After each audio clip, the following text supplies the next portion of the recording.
नमस्कार, आप देख रहे हैं द यूपी खबर। मैं आपके साथ अभिषेक शर्मा। सियासत की बात अभिषेक के साथ में आज चर्चा समाजवादी पार्टी और बीजेपी के बीच चल रहे राजनीतिक द्वंद्व की। उत्तर प्रदेश में जहां एक और भारतीय जनता पार्टी सत्ता में है और 2022 के चुनाव के मद्देनज़र भारतीय जनता पार्टी के द्वारा पूरी ताकत झोंक दी गई है।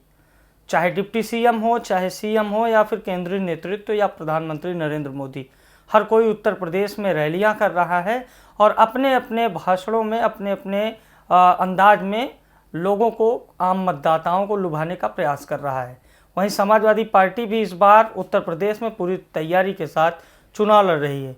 पूर्वांचल, बुंदेलखंड, रुहेलखंड और पश्चिमी उत्तर प्रदेश, हर जगह अखिलेश यादव समाजवादी पार्टी की अगुवाई कर रहे हैं और छोटे छोटे दलों के साथ, छोटे छोटे सहयोगियों के साथ इस बार बड़ा करिश्मा करने की फिराक में है। हमारे साथ वरिष्ठ पत्रकार और हमारे मीडिया हाउस के वरिष्ठ सहयोगी ऋषि भारद्वाज जी हैं।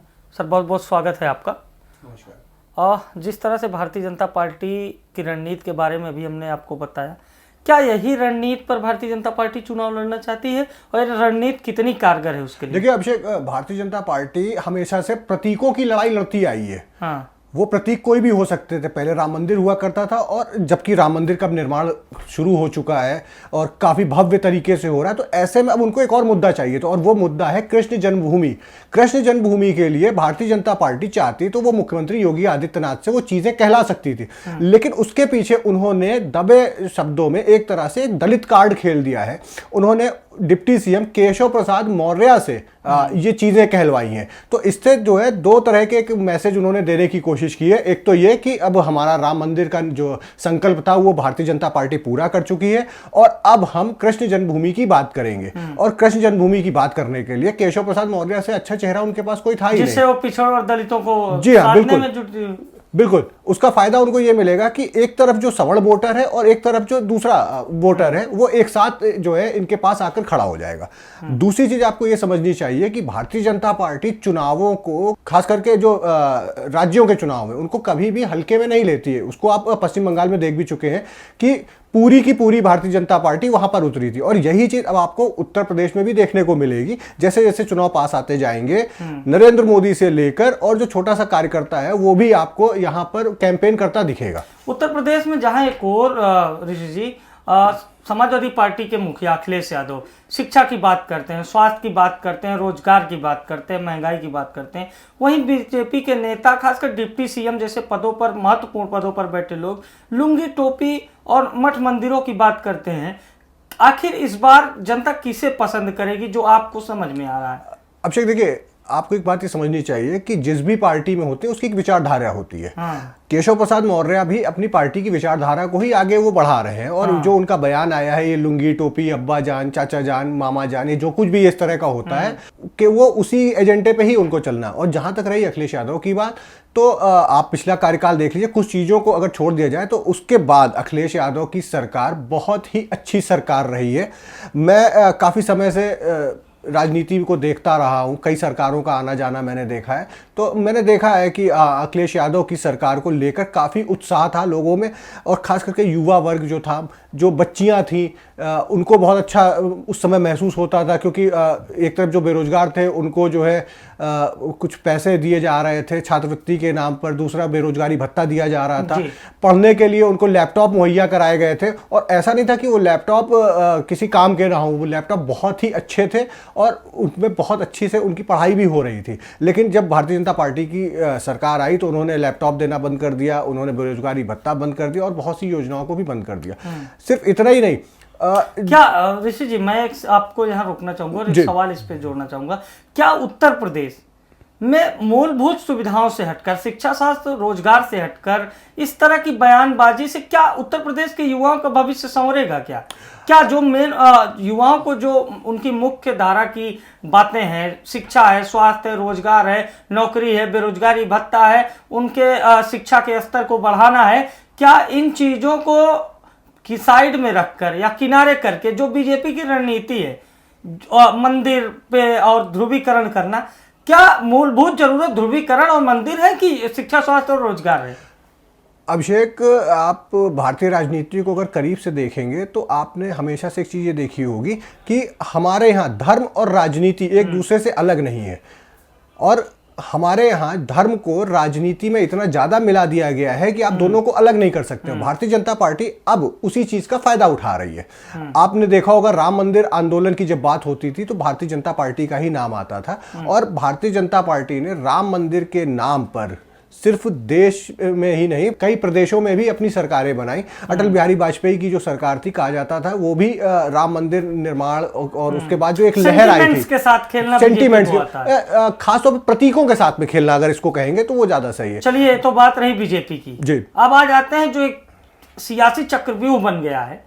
कहा जाता है कि महाभारत के युद्ध में भी चक्रव्यूह बनाया गया था और जिसमें अभिमन्यु फंस गए थे जी, और वहां पर वो नहीं निकल पाए, उसी बीच में फंस रहे, वीर गति को प्राप्त हो गए। मतलब आप एक तरह से कहना चाह रहे हैं कि अखिलेश यादव के खिलाफ एक चक्रव्यूह का निर्माण किया गया, चक्रव्यूह का निर्माण किया गया है जी हाँ। लेकिन अखिलेश इस बार चक्रव्यूह और चक्रव्यूह की लड़ाई है। मैं आपको अभिषेक एक बात बोलूंगा कि इस बार जहां तक मुझे है कि अखिलेश अब ज्यादा परिपक्व नजर आ रहे हैं। पिछली बार उन्होंने जहां पर पिछली बार उन्होंने कांग्रेस के साथ में गठबंधन किया था तो उस समय भी उन्होंने काफी मेहनत की थी, राहुल गांधी ने भी काफी मेहनत की थी, लेकिन वो चीजें नहीं मिल पा रही थी, वो चीजें निकल कर नहीं आई। उसका सबसे बड़ा कारण ये था कि कांग्रेस को लेकर एक आक्रोश था लोगों में, तो और उसका खामियाजा समाजवादी पार्टी को, उसी का खामियाजा समाजवादी पार्टी को भुगतना पड़ा। और समाजवादी पार्टी को तो नुकसान हुआ, लेकिन जो फायदा हुआ वो कांग्रेस को हुआ। इस बार अखिलेश यादव ने ज्यादा से ज्यादा राजनीतिक परिपक्वता दिखाई। उसी पे आते हैं कि बीजेपी तो चक्रव्यूह बना रही है, लेकिन अब अखिलेश यादव के सियासी चक्रव्यूह से जरा आपको रूबरू करा दें। बात करते हैं पूर्वांचल, जो उत्तर प्रदेश की धड़कन, उत्तर प्रदेश का दिल कहा जाता है। ओम प्रकाश राजभर, सुहेल देव, भारतीय समाज पार्टी, संजय सिंह चौहान, जनवादी सोशलिस्ट पार्टी, कृष्णा पटेल, अपना दल कमेरा गुट, और अब आप आइए रुहेलखंड में, उनके साथ महानदल साक्य सैनी कुशवाहा वोटरों के साथ। पश्चिम में आप जाएंगे तो आरएलडी, चंद्रशेखर आजाद की आजाद समाज पार्टी, बुंदेलखंड, पश्चिमी उत्तर प्रदेश, रुहेलखंड, पूर्वांचल। अखिलेश यादव ने जो एक मजबूत समीकरण बनाया है, सबसे पहले पूर्वांचल से ही शुरू करते हैं। पहला नाम आता है अखिलेश यादव के समीकरण में ओम प्रकाश राजभर का। किस तरह से देखते हैं ओम प्रकाश की राजनीति को, और समाजवादी पार्टी के लिए कितना फायदेमंद है ओम प्रकाश राजभर? देखिए, ओम प्रकाश राजभर जो उनकी पार्टी है, जो उसकी पार्टी का जनाधार है उनकी पार्टी का, वो काफी अच्छा है। कुछ सीटों पे वो बहुत अच्छा कर भी रहे हैं। तो समाजवादी पार्टी के साथ सबसे बड़ा फायदा हमको देखने को फिलहाल हमें ये मिल रहा है कि उनका खुद का एक वाईएम फैक्टर है, जिसपे वो काम करते रहे हैं काफी समय से। और अब जब ये छोटे छोटे दल, जिनका जो है किसी दल का 10 सीटों पर है जनाधार, किसी का 15 पे है, किसी का 20 पे, तो वो तो वहां पर उनका जनाधार है, वहां पे वो अपनी सीटें निकाल सकते हैं। लेकिन उसका फायदा समाजवादी पार्टी को या ये पड़ेगा कि और शेयरिंग ये जो गठबंधन है, ये जो बड़ा गठबंधन निकल के आ रहा है, इसका फायदा प्रदेश की लगभग हर सीट पर मिलेगा। क्योंकि ऐसा नहीं है कि प्रदेश की कोई भी सीट ऐसी हो जहां पर शाक्य ना हो, कुर्मी ना हो, ब्राह्मण ना हो, ठाकुर ना हो, यादव ना हो। बात आपने की, पूर्वांचल में हरिशंकर तिवारी का भी परिवार सपा में शामिल होने वाला है, उसको किस तरह से देखते हैं? देखिए, समाजवादी पार्टी की अगर बात करें और हरिशंकर तिवारी की बात करें तो ये बेशक भारतीय जनता पार्टी के लिए तो जहां पर नुकसान है, क्योंकि उनको ये लग रहा था कि तिवारी का परिवार जो है वो उनके पास आ रहा है। लेकिन समाजवादी पार्टी आदित्यनाथ के रहते संभव नहीं है। हाँ, वो उनके रहते संभव नहीं है, क्योंकि दोनों की पुरानी जो अदावत है वो सबको पता है। ऐसे में समाजवादी पार्टी निश्चित तौर पर चिल्लूपार और गोरखपुर के जो आसपास के, जो महाराजगंज है, कुशीनगर है, देवरिया है, बस्ती है, सिद्धार्थनगर है, विजय मिश्रा का भी परिवार सपा के टच में, उनकी बेटी शामिल हो गई। जी हाँ, तो ये पूरा जो इलाका है, इसमें जो है करीब 7-8 जिले आते हैं, वहां पर कई विधानसभा सीटें हैं जहां पर समाजवादी पार्टी को अभी तक वोट तो मिलता ही रहा था, सीटें भी मिल रही थी उनको, लेकिन इनके आने से अब उनमें जो है और सीटों में बढ़ोतरी हो जाएगी। संजय सिंह चौहान, जनवादी सोशलिस्ट, 1% वोट है नोनिया समाज का, जिसकी अध्यक्ष अनुप्रिया पटेल हैं, केंद्रीय मंत्री। वो गुट तो भारतीय जनता पार्टी के साथ है, लेकिन जो माता गुट है, जो अपना दल कमेरा गुट है, जिसके पास हर सीट पे ज्यादा नहीं लेकिन 5,000 वोट होते हैं, ऐसे में संजय सिंह चौहान और अपना दल कमेरा जब ये भी समाजवादी पार्टी के साथ आएंगे, तब किस तरह से देखते हैं पूर्वांचल में? अभिषेक, देखिए, एक चीज आपको बताऊं कि अगर अभी हम कागज पेन लेकर बैठे तो ये एक फिगर बहुत ही शानदार नजर आ रही है। और इस फिगर को अगर आप चुनाव के दिन तक देखते हैं, मतलब जिस दिन तक मतदान हो रहा होता है, तो अखिलेश यादव का जो गठबंधन है, मतलब समाजवादी पार्टी का जो गठबंधन है, वो बढ़त बनाता नजर आ रहा है पूर्वांचल में। लेकिन अभी माहौल शुरू भी नहीं हुआ है सही से चुनाव का। जिस दिन से चुनावी तारीखें आ जाएंगी उस दिन के बाद से थोड़ा एक अभी तो जो नेताओं के साथ जो गठबंधन हुआ है ऋषि जी, अभी तो ओम प्रकाश राजभर ने भी एक ही रैली की मऊ हल्दरपुर में। अभी तो 10-5 उनकी भी रैलियां होंगी, संजय सिंह चौहान की रैलियां होंगी और उधर कृष्णा पटेल की रैलियां होंगी। अखिलेश यादव का तो अपना खुद का पार्टी का कार्यक्रम लगेगा, संयुक्त कार्यक्रम भी लगेगा और बीजेपी का एक ही कार्यक्रम लगेगा कि अगर एक रैली राजभर करते हैं तो उसके जवाब में बीजेपी एक रैली करेगी, लेकिन तब तक दूसरी रैली संजय चौहान की हो जाएगी। जब तक बीजेपी उसकी तैयारी करेगी कृष्णा पटेल की एक रैली हो जाएगी और सपा की तो रैलियां चलती। तो ये जो रैली है, लगता है इस बार बीजेपी के लिए डावाडोल स्थिति हो जाएगी। देखिए, अगर जातियों की बात करें, समाज की बात करें, वर्ग की बात करें, तो निश्चित तौर पर समाजवादी पार्टी पश्चिम से लेकर पूरब तक, तराई से लेकर और बुंदेलखंड तक बहुत ही मजबूत स्थिति में फिलहाल नजर आ रही है। और अगर यही बढ़त वो बनाए रखते हैं तो कोई भी समाजवादी पार्टी को अगली सरकार बनाने से रोक नहीं सकता है। अब बात करते हैं पूर्वांचल के बाद रुहेलखंड की। फिरोजाबाद, फर्रुखाबाद, बरेली, आगरा, मैनपुरी, इटावा। समाजवादी पार्टी का व्यक्तिगत जो जनाधार है, पार्टी का जो जनाधार है वो तो है ही, लेकिन एक ऐसा नेता केशवदेव मौर्य जिसका नाम है, जो टेलीविजन स्क्रीन पर बहुत कम नजर आते हैं, लेकिन जो उनका जनाधार है, जो उनका ग्राफ है, साक्य सैनी, कुर्मी, कोयरी, कुशवाहा वोटर में समाजवादी पार्टी के वोट बैंक के साथ ऋषि जी जब उनका वोट बैंक जुड़ेगा रुहेलखंड के क्षेत्र में, जहां सीटें बड़ी सीमित हैं लेकिन समीकरण बहुत अच्छे दिखाई दे रहे हैं सपा के, किस तरह से देखते हैं? देखिए अभिषेक, मैंने अभी आपसे कहा ना कि अगर हम कागज कलम लेकर बैठते हैं तो ये जो आप जितनी भी ये गणनाएं बता रहे हैं, जितने भी आप बता रहे हैं कि ये वोटर है, ये वहां पर सीटें, ये बहुत ही शानदार फिगर निकल कर आ रही है।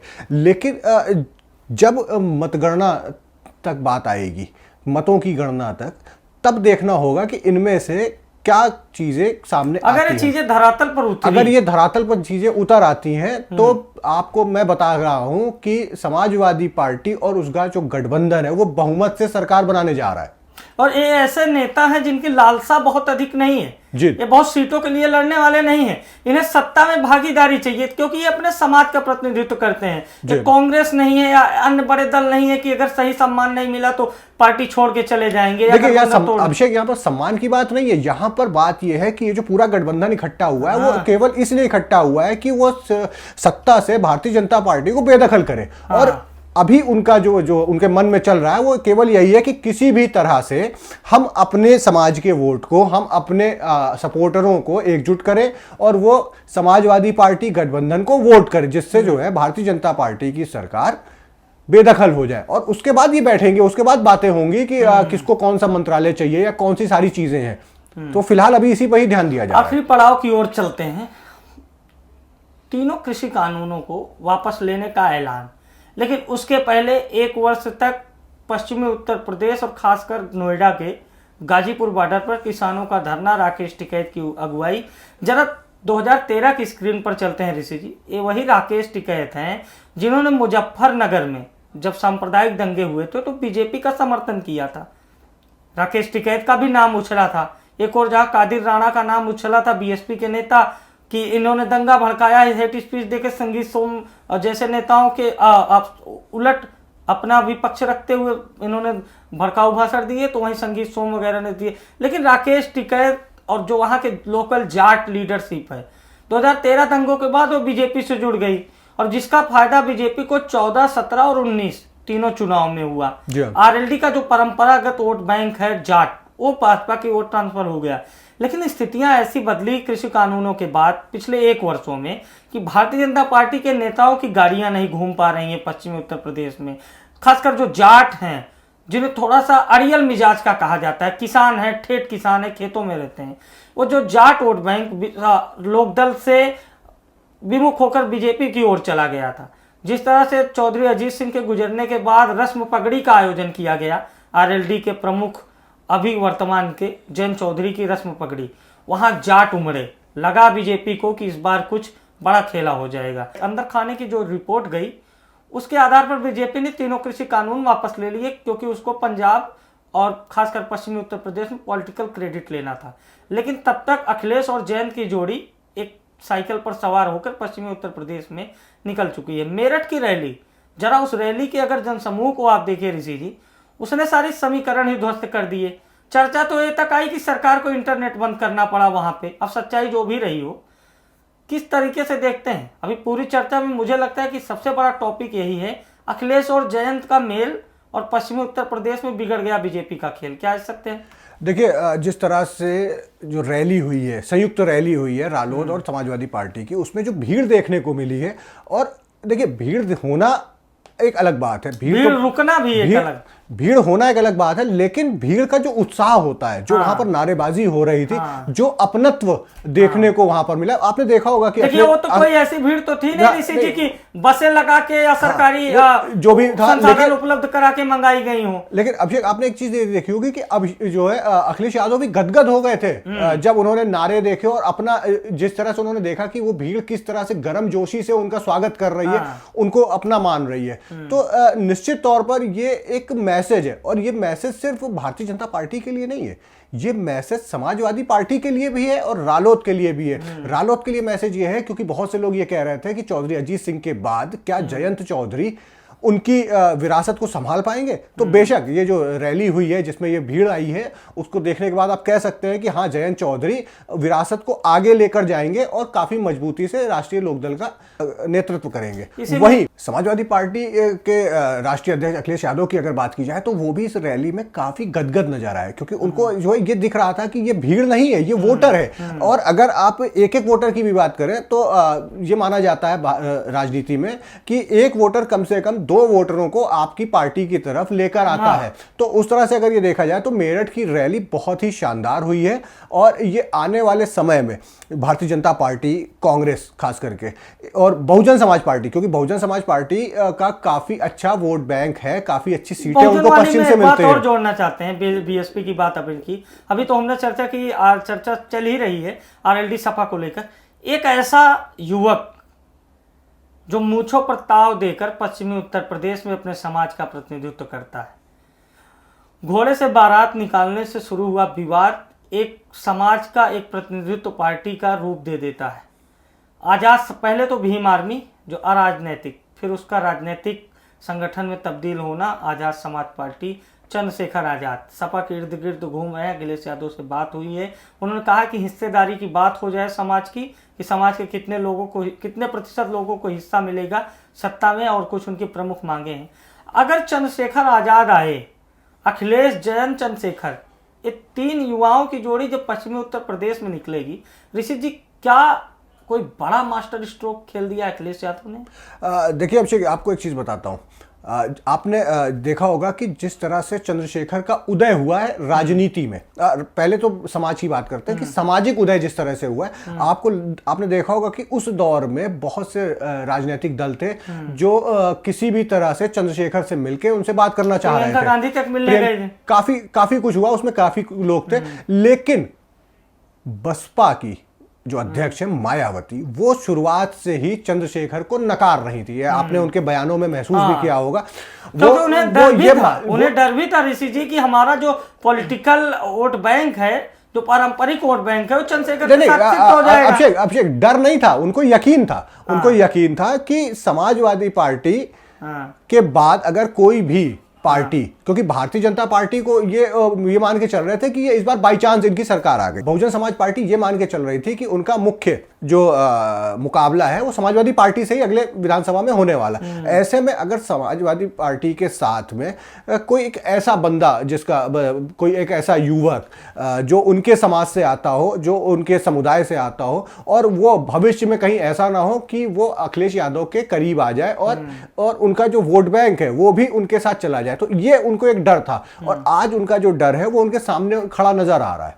और इसका कमेंट लेंगे, इसका फायदा उनको ये मिलेगा, समाजवादी पार्टी को ये मिलेगा कि एक तरफ तो राष्ट्रीय लोकदल है उनके साथ में, जिसका जाटों में काफी अच्छा प्रभाव है, और अजीत सिंह जो मरहूम हो चुके हैं, कहीं मरहूम होने के बाद एक सिंपैथी वोट भी मिलेगा जयंत को। बिल्कुल मैं वही बात कह रहा हूं कि मरहूम हमारे अजीत सिंह के बाद जो है ये भी देखना होगा कि समाजवादी पार्टी को उनके नाम पर, राष्ट्रीय लोकदल को उनके नाम पर कितना सिंपैथी वोट मिलता है। उसके बाद में अगर चंद्रशेखर की बात करें और वो आ जाते हैं, तो जो गढ़ है अभी तक, मतलब पिछले चुनावों की बात नहीं कर रहे, उसके पहले तक की हम बात कर रहे हैं, विधानसभा चुनावों की, जो बहुजन समाज पार्टी का जो गढ़ रहा है वो दरकता नजर आ रहा है, और उसका फायदा बेशक समाजवादी पार्टी के गठबंधन को मिलेगा। जी चलिए, अब फाइनल कमेंट आपसे लेंगे ओवरऑल चर्चा पर। पूर्वांचल की बात हमने कर ली, रुहेलखंड की बात कर ली, पूर्वांचल के तिवारी परिवार की भी बात कर ली, पश्चिम उत्तर प्रदेश में मजबूत हो रहे सपा के जनाधार की भी बात कर ली। फाइनल कमेंट, ऋषि जी, चुनाव में अभी थोड़ा सा समय है, जी हाँ, 2-3 महीनों का। अभी की रणनीति में समाजवादी पार्टी को आप कहां देखते हैं?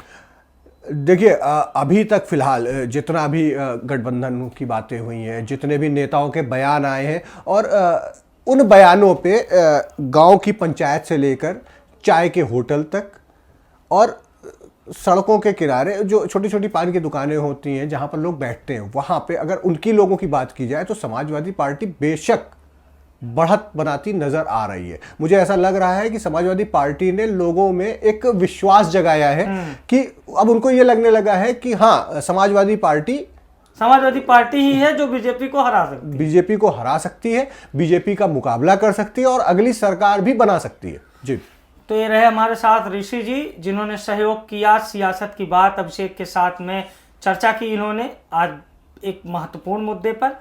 हमने आपको बताया सिलसिलेवार तरीके से पूर्वांचल, रुहेलखंड, बुंदेलखंड, पश्चिमी उत्तर प्रदेश, चारों उत्तर प्रदेश के जो महत्वपूर्ण क्षेत्र हैं उनके एनालिसिस आपको बताया, और बताया कि किस तरह से अखिलेश यादव के समीकरण में बीजेपी उलझती हुई नजर आ रही है। कहीं ना कहीं जो अखिलेश यादव ने सियासत का एक समीकरण बनाया है, भारतीय जनता पार्टी को अभी फिलहाल के लिए उसमें से निकलना काफी मुश्किल दिखाई दे रहा है। द यूपी खबर के लिए अभिषेक शर्मा, नमस्कार।